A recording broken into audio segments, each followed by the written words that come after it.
Kalau Bapak kemarin yang tentang kasus Bapak Firly, Oke. itu kan saya lihat Bapak sampai cukur rambut nih kayak Gundulan Kenapa ya. nih?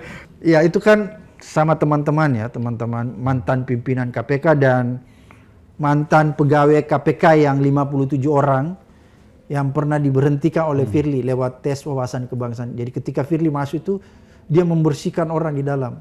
Biasanya kita membersihkan itu yang kita bersihkan orang-orang yang buruk, orang-orang yang kotor, orang-orang yang jahat kita keluarkan. Itu kan namanya bersih-bersih. Kalau Firly tidak, sebaliknya. Orang-orang yang baik, orang-orang yang jujur, dia keluarkan. Kenapa dia keluarkan? Karena dia mau melakukan kejahatan di dalam supaya nggak bisa terdeteksi, nggak bisa diganggu sama orang-orang yang benar. Jadi itu. Bapak punya dasar apa ini menyampaikan, maksudnya beliau melakukan kejahatan tuh apakah memang? Ini sudah terbukti. Kalau udah terbukti, kalau nggak terbukti berarti saya fitnah. Kan udah terbukti. Firly sekarang sudah ada kasusnya kan, pemerasan. Jadi dia sengaja menyingkirkan orang-orang yang baik di KPK supaya dia leluasa melakukan tindakan-tindakan negatif, tindakan-tindakan yang berbau kejahatan. Kalau orang tanya apa buktinya, Pak Bram? Sekarang buktinya. Dia sudah dijadikan tersangka oleh kepolisian dengan kasus pemerasan. Bukti. Tapi jadi tidak bukan ada faktor mungkin unsur pribadi barangkali? Nggak ada. Saya nggak kenal Firly. Dan waktu saya jadi ketua KPK, saya belum pernah berinteraksi. Dia tidak pernah jadi anak buah saya, jadi saya nggak kenal sama Beliau sekali. masih di kepolisian waktu itu? Ya, jadi nggak ada apa-apa. Dan yang gundul bukan cuma saya, banyak orang yang melakukan gundul. Tapi kalau Bapak kan khusus, soalnya Bapak mantan ketua KPK. Itu sesuatu yang menjadi lain. Jadi betul. Jadi sebenarnya intinya itu, simbol aja itu ya, cukur-cukur.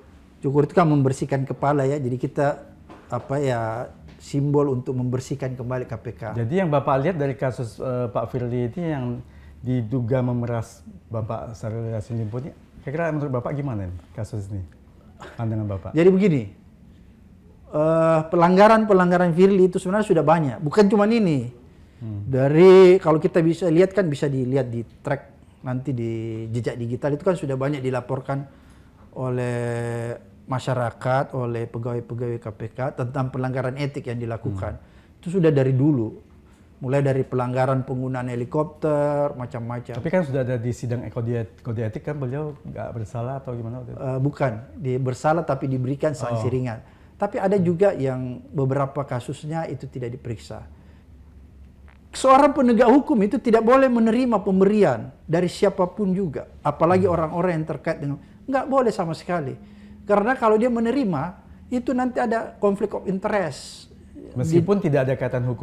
Walaupun tidak ada, dia nggak boleh. Itu namanya etik kan, code of conduct gitu. Karena kalau penegak hukum tidak diatur etiknya, tidak diatur code of conduct-nya, maka dia bisa jadi penjahat. Dia bisa memperjualbelikan posisinya. Penegak hukum nih, kalau tidak diatur dalam kode etik, dia bisa melakukan apa saja.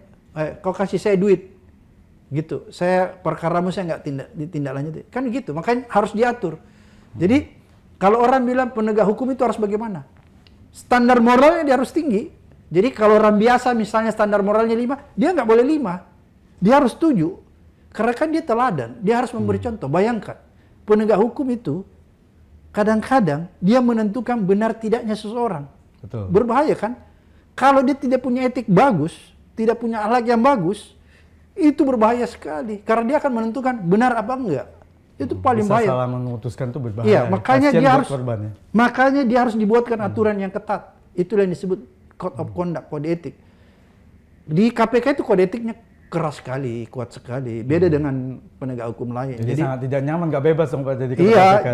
Nggak bisa bergaul dan lain sebagainya. Tapi menurut saya, ya konsekuensi ketika Anda mau mendaftar jadi pimpinan KPK, kan Anda sudah tahu kan. Kalau Anda mau nyaman, ya pergi sana jadi pengusaha. Jangan, itu kan begitu. Jadi kalau orang bilang, susah dong. Iya, namanya hidup itu kan punya pilihan. Misalnya Bang Edi jadi pengusaha. Kan pasti nggak mau jadi ketua KPK kan gitu. Begitu juga ketua KPK kan nggak mau jadi. Kalau Anda sudah memilih jadi ketua KPK, harus lepas semua kan gitu. Ini soal pilihan hidup. Jadi kalau ada orang bilang, wah susah, ya jangan pilih jadi ketua KPK. Sama orang bilang begini, kalau jadi pegawai negeri, saya ini Pak Bram terpaksa korupsi karena gaji saya kecil jadi pegawai negeri. Ya, siapa suruh kamu jadi pegawai negeri? Janganlah milih ya. Kalau kamu mau banyak duit, pergi sana jadi pengusaha. Kan begitu. Jadi saya nggak pernah bisa mentolerir orang kalau dia bilang saya korupsi karena gaji saya sebagai pegawai negeri kecil.